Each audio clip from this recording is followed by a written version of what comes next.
আজকে আমার কাজের মাধ্যম দিয়ে আমি কিছু কথা বলবো আজকে।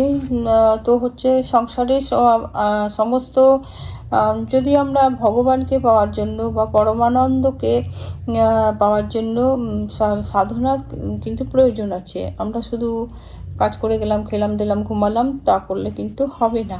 আর শুধু সেই সম্পর্কেই যদি আমি বলি, তাহলে সংসারে আমরা যে সমস্ত মানুষ সুখের খোঁজ করে, সকলেই পরমানন্দকে পেতে চাই আমরা। তারা আমরা যদি মানে দিন রাত সুখ লাভের চেষ্টা করি, তাহলে কিন্তু সুখ তো দূরের কথা, প্রকৃত সুখের ছায়াও আমরা পাই না। এর কারণটা কি? এত চেষ্টা করেও কেন সুখ পাওয়া যায় না? এই বিষয়ে আলোচনা যদি করি বা বলি আমি, তাহলে দেখা যাবে যে আমাদের সুখ লাভের পথে আছে 3টে বড় বাধা। সেগুলির জন্যই আমরা সুখের কাছে পৌঁছাতে পারি না। সেগুলি কি হলো? আমাদের মলিনতা, বিক্ষেপ আর আবরণ। তো মলিনতা হলো মল হলো মনের মলিনতা, আর বিক্ষেপ হলো চঞ্চল মন, আর আবরণ হলো আমাদের যে কি বলবো, অজ্ঞানের পর্দা। যতক্ষণ পর্যন্ত না এই 3টি বিনাশ হচ্ছে, ততক্ষণ প্রকৃত সুখ আমরা পাওয়া আমাদের পক্ষে অসম্ভব বা মুশকিল। এইগুলির মধ্যে আবরণের বিনাশ সহজেই হতে পারে যদি আমরা এই আবরণগুলোকে বিশেষভাবে যত্ন নিয়ে, বিশেষ যত্ন নেওয়ার প্রয়োজন নয়, সরাতে পারি আর কি। তো কেমন করে সরাবো সেইগুলোর কথা একটু বলি, আমি যেমন করে করি আর কি। পরের দেখে খুব হিংসা করা উচিত নয়, নিজেরটা নিয়ে শান্তি থাকা খুব প্রয়োজন আর কি। তারপরে খুব প্রচণ্ড রাগ থাকলে কিন্তু একদমই হবে না। রাগটাকে কমাতে হবে এবং মনকে কন্ট্রোল করতে হবে। যতটা পারা যায় শান্তি ভাবটা বজায় রাখার চেষ্টা করতে হবে, এবং যে মন আমাদের চঞ্চল হয় সেটাকেও বশে আনতে হবে। তো সে বশে আনারও প্রসেস আছে। শুধু আসে না, আমারও একদিনে আসেনি, অনেক চেষ্টা করে তারপর হয়েছে। তো আগে হচ্ছে মনটাকে শান্ত করতে হবে, তারপর সেগুলি আসে মন। তো আমরা যদি সর্বদা যদি আমরা ভগবানের নাম জপ করি, সে শুধু এক টাইমে পুজো করলাম তখনই যে করতে হবে তার কোনো মানে নয়। আপনি শুয়ে করতে পারেন, কাজ করতে পারেন। দেখবেন আপনার মাথায় অন্য কোনো চিন্তা আসছে না যদি কোনো জপ করতে থাকেন। তাহলে কিন্তু আমাদের ওই মনটা শান্ত হয়ে যায়। এবং আমরা যদি ভজনা করি সেই সব ইয়েদের ঠাকুরের, তাহলে আমরা বুদ্ধিযোগ তো প্রদান হবে আমাদের। আর যার দ্বারা আমরা তাকে কী বলবো, আমরা লাভ করেও থাকি সেইটা ভগবানকে। যতক্ষণ পর্যন্ত মন মলিন এবং চঞ্চল থাকে, ততক্ষণ আমরা আমাদের মধ্যে প্রেমপূর্বক ভজন হয়ই না কি, ভজনাই হয় না। তাহলে বুদ্ধিযোগ কোথা থেকে আমরা পাবো বা পাওয়া যায়? পাপের ফলে মনে যেসব মলিন চিন্তা ভাবনা জেগে ওঠে, একান্তে সেইগুলো যদি ধ্যানে বসি আমরা, যেসব খারাপ ভাবনা আমাদের মাথার মধ্যে জেগে ওঠে, সেইগুলো আর আসবে না, এমনি সরে যাবে। তাহলে এর কারণ হলো কি? মলিনতার কারণ হলো আমাদের কি? রাগ, হিংসা, আগেই বললাম আমি, সেগুলো লোভ, অনেক কিছু আছে, এর মধ্যে অনেক কিছুই পড়ে। তো যেমন যারা অতিরিক্ত মদ খায় বা অনেক কিছু দেখলেই হিংসা দেশ বেড়ে যায় আর কি। ভালোভাবে থাকাটাও অনেকে পছন্দ করে না, সেইগুলো আচ্ছন্ন থাকে। তা মনের মলিনতা বিনাশের জন্য আমরা যদি কয়েকটি উপায় অবলম্বন করি, তাহলে সেগুলো সরানো যায়। ভগবানের নাম জপ এবং নিষ্কাম কর্ম পাপের বিনাশে ভগবানের নাম জপ মন্ত্রের মতো কাজ করে। নামের মধ্যে পাপ নাশের অপরিমেয় শক্তি আছে, কিন্তু নামে প্রীতি, শ্রদ্ধা এবং বিশ্বাস থাকা চাই। বিশ্বাস না এদিকে বলে গেলাম তা তো হবে না। লোভী ব্যবসায়ীর যেমন একমাত্র ধ্যেয় হলো অর্থ রোজগার এবং সঞ্চয় করা।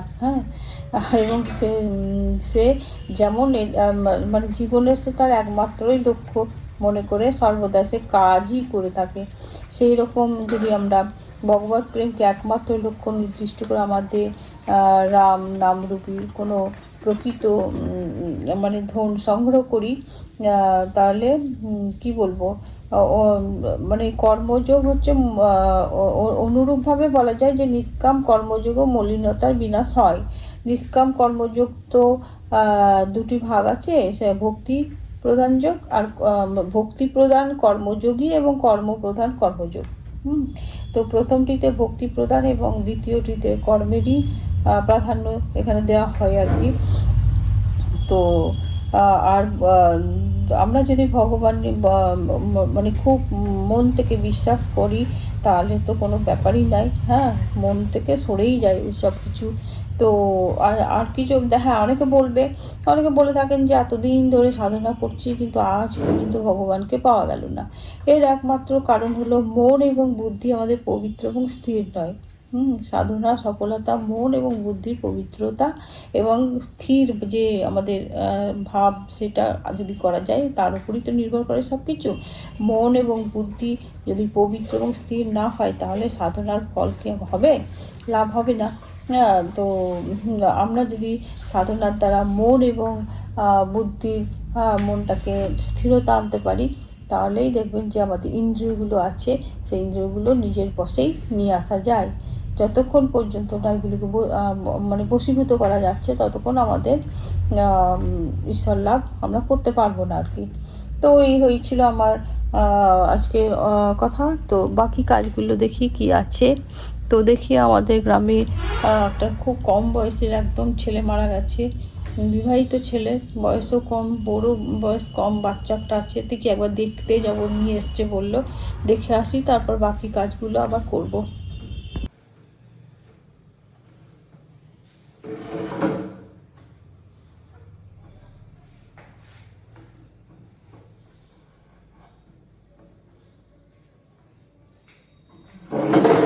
শুভ সকাল বন্ধুরা, এখন বাজে 9:48। তো ব্রেকফাস্ট নিয়ে নিলাম মুড়ি, বাদাম ভাজা, লঙ্কা ভাজা, সারবতি আলু, কাঁচা পেঁয়াজ, কাঁচা শসা আর এই কলা নিয়েছি। আর মুড়িটা মাখবো আজকে কুমড়োর তরকারি দিয়ে মাখবো। তো কুমড়োর তরকারি নিয়ে নিয়েছি, এখন মেখে এই মুড়িটা খাবো, তারপরে জল খেয়ে কলাটা খেয়ে নেবো, তাহলেই আমার ব্রেকফাস্ট হয়ে যাবে। শুভ দুপুর বন্ধুরা, এখন বাজে 1:30। তো ভাত নিয়ে নিলাম। আজকে ভাতের দুপুরের মেনু হচ্ছে ডিম ভাজা আর পোস্ত ভাজা। আর কালকে এঁচুড়ের তরকারি রান্না করেছিলাম, ওটাই আছে অনেকটা, তো আর রান্না করিনি। ডালও আছে, তো ডালটা বেশি হয়ে গেছে, সবজি ডাল। তো দুটো মানুষ, তো কালকে আমার হাজব্যান্ড এসেছিল অফিস করার পরে সন্ধ্যায়, মানে দুপুরের বিকেলের ট্রেনে, তারপর রাতটা থেকে আবার সকালে চলে গেছে। তার কারণ একটু খুব জরুরি কাজ ছিল বলে বাধ্য হয়ে আসতে হয়েছিল, নইলে তো শুক্রবার রাতে এসেছিল, রবিবার রাতে গিয়েছে, তো বাধ্য হয়েই আসলো। খুবই দরকার ছিল বাড়িতে, তো ওই জন্যে আবার আজকে এই ইন্টারসিটি ধরে চলে গেছে। তো ছেলেও একটা কাজে গেছে আর আমিও দুপুরে একাই আছি। মোটা খাওয়া হয়ে গেছে, পায়খানা গেছে, পেচ্ছাপ গেছে, আর আমি এখন ভাত খাবো। তো এই ডিম ভাজা, গরম গরম ডিম ভাজা আর গরম গরম পোস্ত ভাজা করলাম, তো আর কালকের এঁচুড় আলুর তরকারি, তো এই দিয়ে আমার খাওয়া হয়ে যাবে। তো আবার রাতে তো আবার কিছু করতে হবে, সেটা করব তখন। তো আমি এখন খাই, আপনারাও খান, আর সবাইকে আবার শুভ দুপুর জানাচ্ছি। আর মনটাও ভালো নাই, তার কারণ আমাদের গ্রামের একটা খুব কম বয়সের ছেলে মারা গেল। খুবই ভালো ছেলে ছিল, আমার ছেলেকে ছোটোতে পড়াতো, আবার আমার পাড়াতেই আবার আমার গ্রামেরই মেয়ের সঙ্গে বিয়ে হয়েছে, খুবই অল্প বয়স, একটা ছোটো বাচ্চা আছে। তো সেটা দেখে এসে আরও মনটা খারাপ, ভালো লাগছে না। তো কী করার আছে, কিছু তো করার নয়, সব নিয়তির হাতে। তো ঈশ্বরের কাছে প্রার্থনা করি যেন ভালো থাক, সুখে থাক, যেখানেই যাক, ওর ছেলেটাও মানুষ হোক ভালোভাবে। তো এই শুভ দুপুর জানিয়ে আমি আমার আজকে দুপুরের ভাতটা খাই, এখন আপনারা খান। শুভ সন্ধ্যা বন্ধুরা, এখন বাজে 6:30। তো আমার চা হয়ে গেল, সন্ধ্যা জ্বালানো হলো, সন্ধ্যা জ্বালানোর পর চা নিয়ে নিচ্ছি। এই যে চা, দুধ চা খাবো, র চাই ভালো, তা আবার ভাবছি র চা খাবো, মানে কয়েকদিন দুধ চা খাওয়া অভ্যাস হয়ে গেল। মানে আগে তো দুধ চা খেতাম, র চা খেতে ভালো লাগে না। তো ছেলেও র চা খায়, হাজব্যান্ড আবার আসে তখন আবার দুধ চা খায়, তখন আবার দুধ চা দুদিন খাই, দিয়ে আবার মনে হয় করি দুধ চাই খায়, কিন্তু দুধ চা খেলে অ্যাসিড হয়ে যাচ্ছে। তো এই যে চিড়ে ভাজা দিয়ে চা খাবো, প্যাকেট চিড়ে ভাজা, তো কড়াইয়ে ভেজে রাখি আমি। তারপরে ওই ইয়ে মেশাই, বাদাম মেশাই। বাদামটা আমি ভাজা কেনা নিয়ে আসি, আর চিড়েটা আমি খোলাই, মানে খোলা কী বলেন তো, ওই যে কড়াই যেটা হয় না, ওই গরম করে ওর মধ্যে চিড়েটা ঢেলে দিয়ে একটু লবণ দিয়ে দিই, দিয়ে ওটাতে নেড়ে কুড়কুড়ে হয়ে যায়, তখন নামিয়ে দিই। তো ওটা করা হয়নি, শেষ হয়ে গেছে। তো প্রত্যেকদিন মুড়ি চা খাই, তো চিড়ে ভাজা শেষ হয়ে গেছে, অনেকদিন আবার করা হয়নি। কাঁচা চিড়ে আচার আনা, সেগুলো করতে হবে। তো আজকে একটা চিড়েই খাবো। আর এই যে বিস্কুট নিয়ে নিয়েছি মোটার জন্য, তো 3টে দিতে হয় না, ওই জন্য 4টে, একটাকে ভেঙে আবার যে করেছি। খুব বেশি বিস্কুট দিই না ওকে, প্রথমে 2টো দেবো, তারপর যতক্ষণ আবার চা খাওয়া না হচ্ছে আবার আসবে, আবার টুক করে দিয়ে গিয়ে বিছানায় বসে যাবে। বিছানায় বসে বসে বিস্কুটটা খাবে, কিন্তু এখানে দাঁড়িয়ে দাঁড়িয়ে খাবে না। তো মোটা ও নিজে নিজে সোয়েটার পরবে বলে সোয়েটারটা ওখানে রাখা ছিল গ্রিলে, ওখানে টেনে নামিয়ে হাত দুটোকে ছিঁড়েছে, একদম হাত কাটা হয়ে গেছে। তো পরিষ্কার করেছি, তো রোদে দিয়ে শুকিয়ে রেখেছি, এখন আজ পরে আমি পরিয়ে দেবো। মানে রাত্রিতে চাদরটা মাঝে মাঝে নড়ে সরে বসে, তো তখন চাদরটা সরে যায়, আর জামা গায়ে দেওয়া থাকলে পরে অতটা চিন্তা লাগে না। আমি তো কম্বল ঢাকা নিয়ে ঘুমাই, মনে হবে ওকে ঠান্ডা লাগছে। তো ওই যে গেল না, এবার খাবে যতক্ষণ না আমি চা খাওয়া শেষ হবে, একটু করে যাবে, একটা করে বিস্কিট দেবে, আর এখানে এসে বসে খাবে। এই হচ্ছে মোটার কাণ্ড।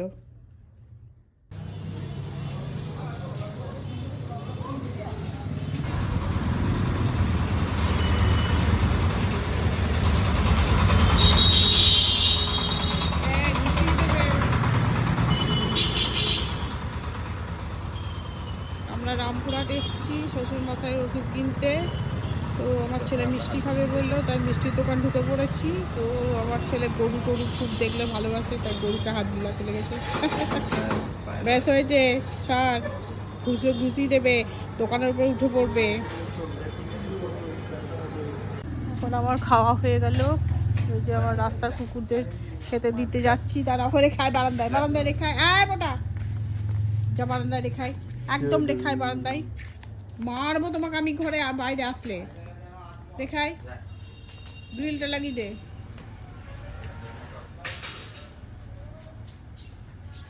চ, বদমাইশি করলে তোমাকেও পেটাইবো। হ্যাঁ, লেজ লড়ানো তোমার আমি বার করে দেবো। দরজা খোল, চলো চলো চলো চলো, এখানে দিয়ে দে অরিন্দম, এখানে দিয়ে দে ওকে, এখানে দে, এখানে দে ওকে, ল এখানে দিয়ে দে। সেই আমার উদ্দেশ্য মারপিট করবে, দিয়ে দে এখানে, ছোট করে একটা দিয়ে দে না, ছোট করে একটা মারবো আসলে পরে।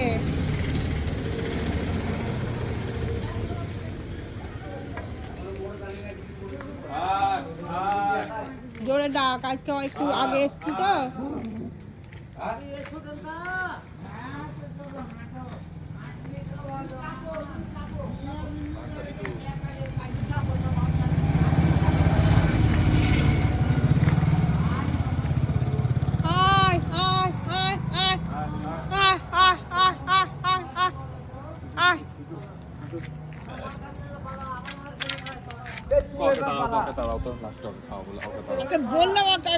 আসবে তো এইদিকে, বললাম কি কি বললা তুমি? এক হাতে দিয়ে আসতে বললাম, এক হাতে দিয়ে আসতে বললাম।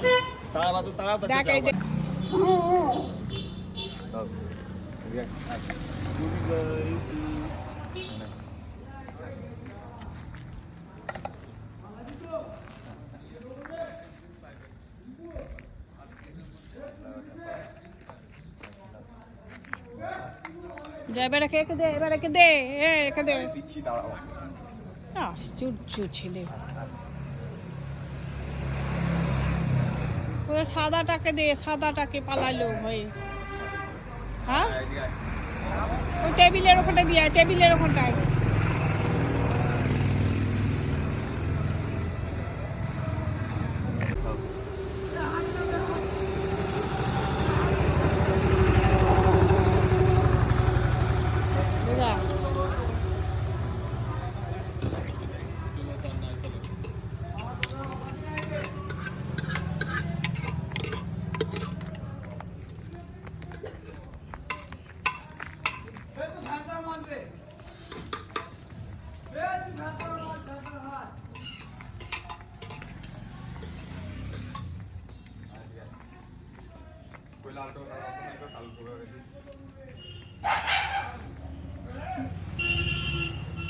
আয় আয় আয় আয় আমার পাশে দাঁড়িয়ে যাও, তারা আসবে আরো। চলে যা যা যা যা যা ডাক ডাক ডাক আয় আয় আয় আয় ওই পাশে দেখে আসাকে আরে আসবে না তো ওখানে দিয়ে দেখে নে। আমাদের কুকুরকে খাবার দেওয়া হলো। ভিডিওটা আজ এই পর্যন্তই রাখলাম। আপনারা সবাই ভালো থাকুন, সুস্থ থাকুন, সাবধানে থাকুন। প্লিজ আমাকে লাইক শেয়ার এবং সাবস্ক্রাইব করুন।